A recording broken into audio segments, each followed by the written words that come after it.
27 seconds of logo. I see that the poor-ass Weasleys were able to rebuild their house from the last movie, either through magic or wizarding insurance. I guess we didn't need to worry about that smash and burn job from Half-Blood Prince that didn't matter. Obliviate. Aren't Hermione's parents, including Caitlin Stark, going to wonder why they set out so many empty picture frames? Or why the room upstairs has teenage girls' clothes and accessories throughout? And the other muggles who know for a fact they have a daughter? Here's another movie character walking down the center of the damn road instead of either side. It makes for a more symmetrical shot, but also a more mathematically possible death. Part 1. As inspiring as I find your bloodlust, Bellatrix, I must be the one to kill Harry Potter. Makes sense to me. My wand and Potter's share the same core. We can wound, but not fatally harm one another. What a bunch of bullshit. You make it sound like the wand is actually part of the owner's physical being, and that twin wands know not to kill each other, which can't be true. And besides, we've seen wizards using magic without wands this entire series, and the rules have never been explained once. If I am to kill him, I must do it with another's wand. Movie makes this sound like a huge problem, when it should basically be, sure thing boss, I'll just buy another one later. You see, this scene pays off a lot more if the rules of wands were ever covered. Yeah, we get this is a big deal, and Voldemort taking Malfoy's wand means something. But that's the art of storytelling that was lost with the scene when the series decided against saying anything about it. Harry opens the door without checking who's there. The very moment Harry decides to say goodbye to the house and leave is the moment everyone who wants to help him shows up. So we have to use those means of transport the trace can't detect. Brooms, testrals, and the like. The Ministry can't detect when an underage wizard uses flying brooms? Does that mean some normal-ass muggle motherfucker can get on a flying broom and make it work? Also, why didn't they just use a portkey? Or anything they used in the other chapters that Harry was able to use without the Ministry knowing or getting pissed about it? You ride with Hagrid. I brought you here 16 years ago, when you were no bigger than a bow truckle. Doesn't Hagrid's connection to Harry make him the most likely target in case someone is watching? Can't the Ron Weasley Harry go with Hagrid? Are we still going with the Muggles never see shit angle when it comes to these terribly obvious loud magic motorcycles? Why did all the fake Harry Potters ride out in the same goddamn direction as the real Harry Potter? Why didn't they scatter from the launch site? Movie answers the burning question, what if Michael Bay directed a Harry Potter movie? Hedwig summons his inner eagle and shows up to save Harry. Only problem is, I don't remember Hedwig showing up for anything other than sending messages before this scene. Crossing the wand streams. Bet we won't see this a dozen more times or anything. Wait a minute, that was literally Voldemort? And he can actually get caught in the power lines? God, man, what the hell is happening? No. Also, I guess the most powerful wizard ever is no match for a rocket booster. Why did they choose the Weasley place to hide Harry? One of the most obvious places for him to stay. Whoa, time fucking out! Why is this woman washing her own pots and pans? We've seen tons of explicit shots throughout these movies of magical self-scrubbing dish and cookware in the kitchen. So this shot is some bullshit. Magic got them here, but can't do much to help with the nearly deadly crash landing. What creature sat in the corner the first time Harry Potter visited my office in Hogwarts? Jesus, man, that was like 4 movies ago. And Harry's not a great student. Are you going to kill him if he doesn't remember? Weren't the glasses part of the potion costume? How come Ron still has Harry glasses on, but several other fake Harrys don't? Funny how Lupin and Kingsley were on their guard earlier, making sure everyone was who they said they were. But now, every new arrival is just assumed to be good. Yeah, it's sad that this family has spells to do the dishes, but not to heal the wounded. Mundungus took one look at Voldemort and disapparated. Wait a minute, disapparate means the same thing as apparate? I feel like Dr. Nick when he finds out inflammable means flammable. Besides, you've still got the trace on you. You've still got the wedding. What? A wedding? The love of Bill and Fleur needs to have a full-blown ceremony and everything while all the Voldemort shit goes down? Magic newspaper is so stupid and annoying I don't even want to bother checking the articles for accuracy. It takes 6 people to pitch a tent in this series, and all that implies. Rufus proves that any asshole can come wandering into the highly protected Weasley farm without any resistance. To what do we owe the pleasure, Minister? I think we both know the answer to that question, Mr. Potter. You mean Dumbledore left me something in his will? Of course. To Ronald Bilious Weasley, I leave my deluminator. When things seem most dark, it will show him the light. Okay, so now the deluminator is something I would probably call an illuminator. What's with the weird anti-names? And couldn't he have just given him a flashlight? This gathering exacerbates even more the idea of putting on a wedding during this time. Allegiances are iffy, people can change into other people, nothing is certain. Did they ask all these party guests a secret question to prove who they were? What was your high school mascot? The Reigns of Castamere isn't playing right now to signal the impending and shocking bloodbath. Hermione is definitely old enough to be hot now, right? Right? Word has it that someone talked to her. Jesus, what are the chances of Harry sitting down next to a newspaper columnist who just happens to be sitting close to a town gossip who just happens to know a name and location of a person Harry needs to see to advance the plot? At this wedding party that defies common sense.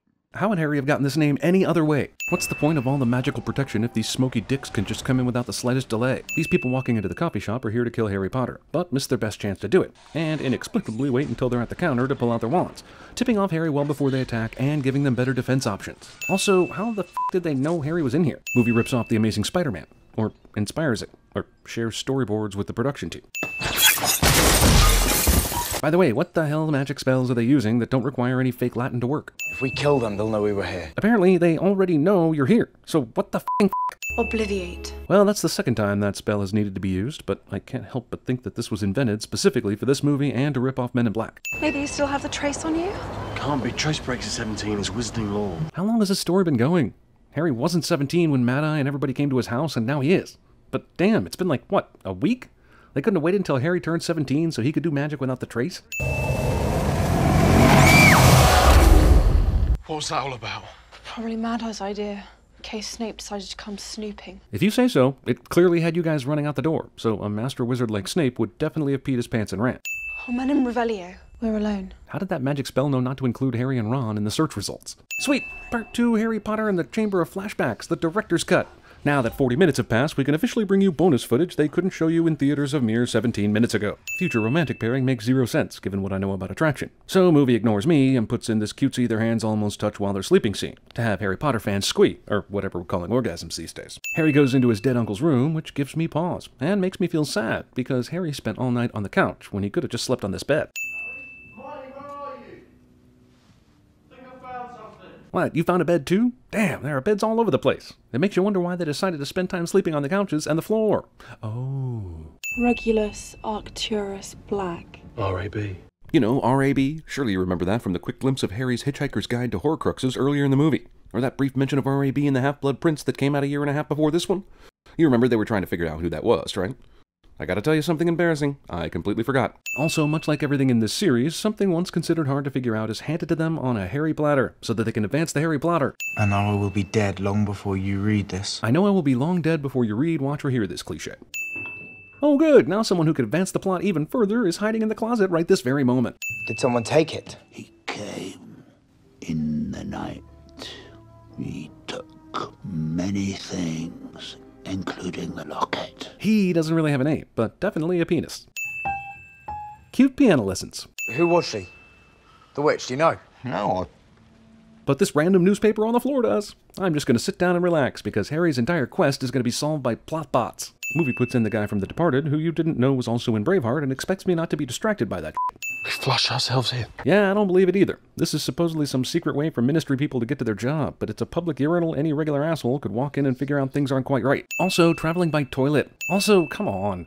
Are those? Muggles. In their rightful place. How do you know that's not just a f***ed up decoration? You can see shit like this in just about any city, but I never once thought, yep, there's some dead people. It's still raining inside my office. It's 2 days now. And there's absolutely no spell in the wizarding world that stops that shit. But how do I stop it raining? Try Venite Incantatem. Because not even the asshole upstairs could figure out such an easy spell. I'd say if we don't locate Umbridge within the hour, we go find Ron and come back another day. Let me guess. Yep, there she is. I'm pretty sure this Albert dude isn't supposed to be in court, just from the elevator scene earlier when Dolores asked why he wasn't getting out. So now that he's drawing a wand, I'm wondering why there aren't a ton of paranoid witches and wizards instantly slinging disarming spells in his direction. Because after all, Dementors can't get through elevator cages even if they're pretty much smoke.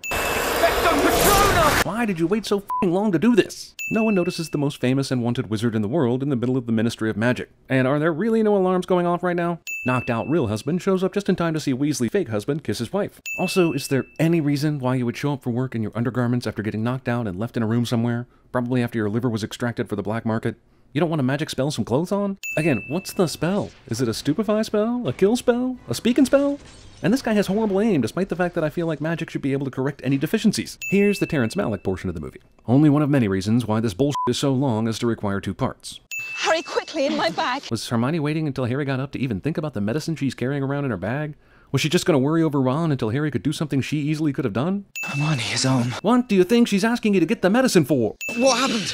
I thought we were meant to be going back to Grimmauld Place. We were there, but Yaxley had hold of me, and I knew once he'd seen where we were, we couldn't stay, so I brought us here. How do you go through the flu network thing and change your mind midway through the journey, but also take 2 friends with you and leave the bad guy behind? Don't your friends have to know where you're going for that to work? This is some bullshit right here. Magic shit works so quickly and completely, I wonder why they even worried about it. Are there any rules concerning the protective enchantments these wizards are always putting up around themselves? Can they be broken? Or do they just delay a surprise attack?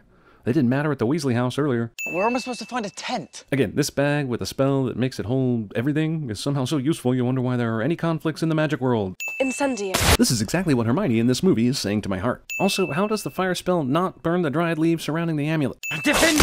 Reducto! After a series of spoken spells, Harry then throws 3 unspoken spells at the amulet, illustrating my #1 problem with this entire goddamn series.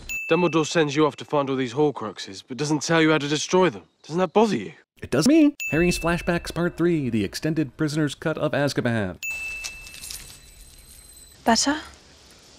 Right. But it's my burden to bear, Samwise Gamgee. Movie veers wildly into summer camp / Hunger Games territory for most of the rest of the film, actually. And I don't like it. You could smell it. My perfume. What the f*** are you wearing perfume for?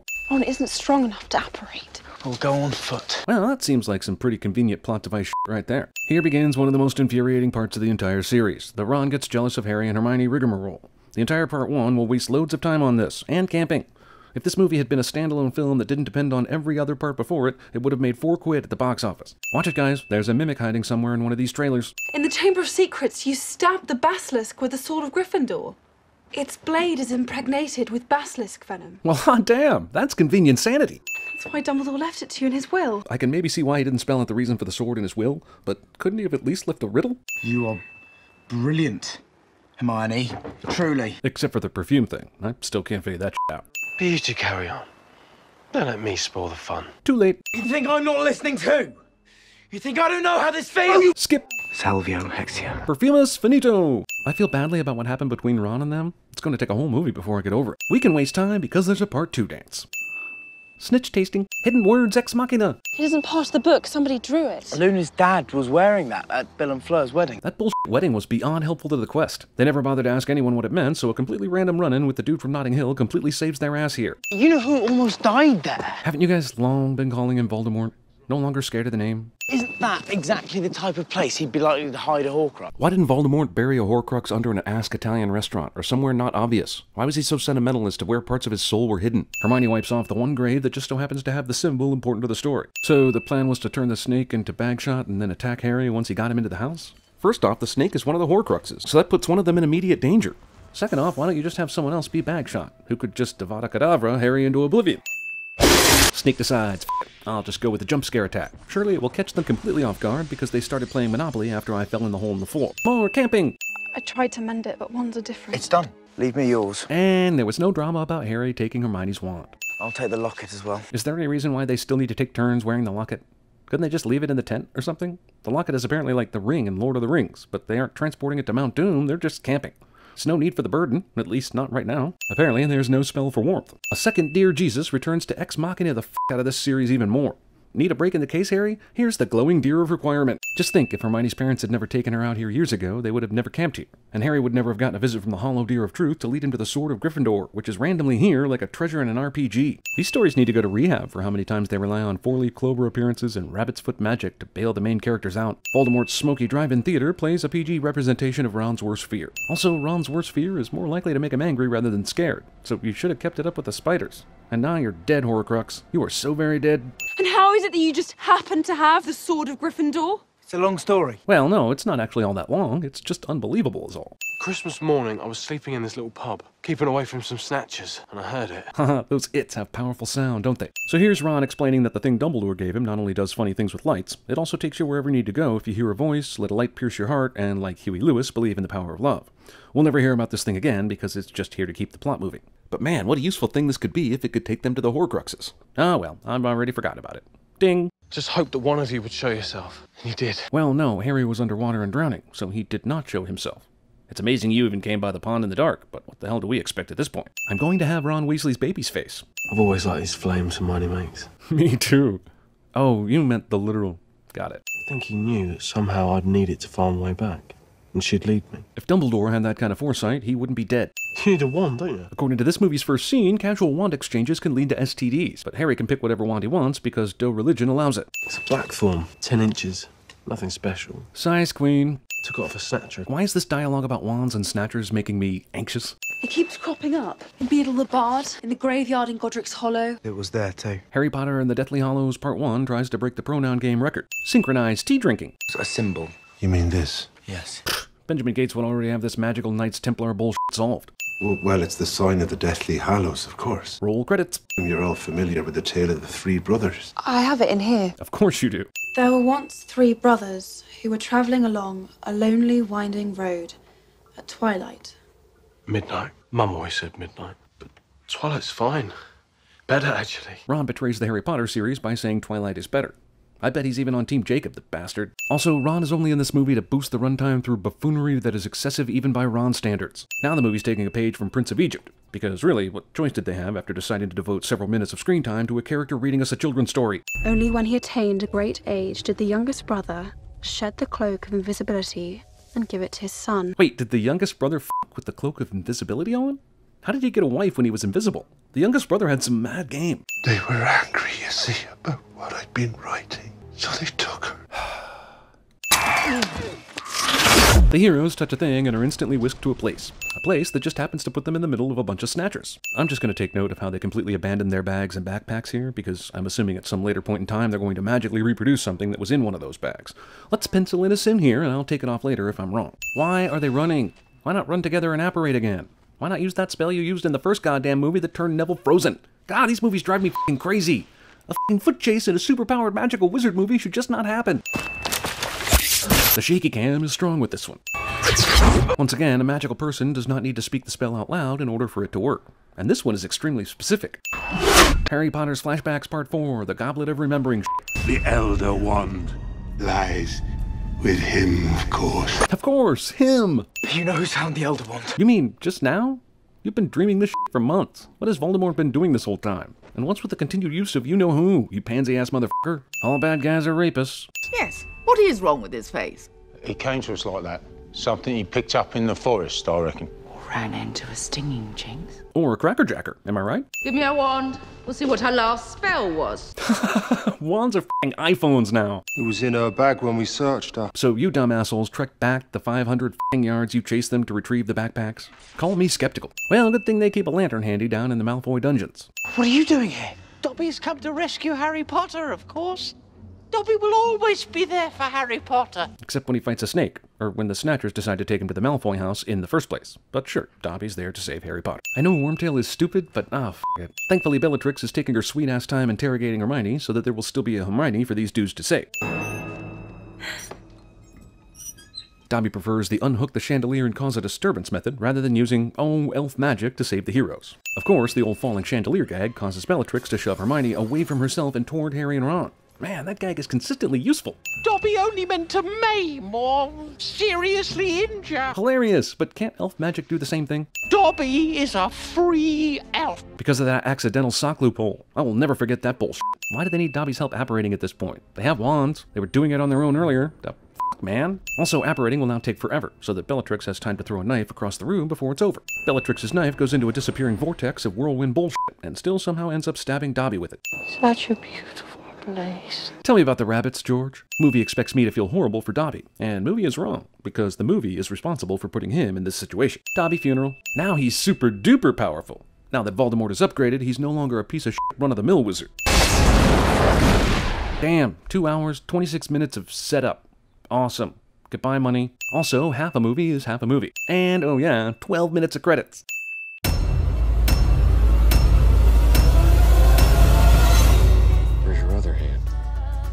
Between 2 pillows. Those aren't pillows.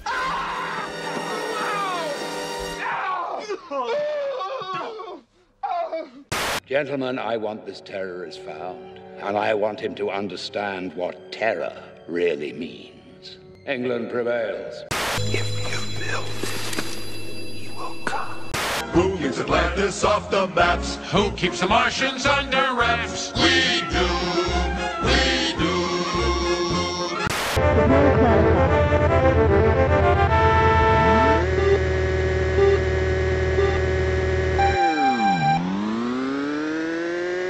The Lord tells me he can get me out of this mess, but he's pretty sure you're f***ed. Use your aggressive skills, boy. Let the flow through you. By the power of Grayskull!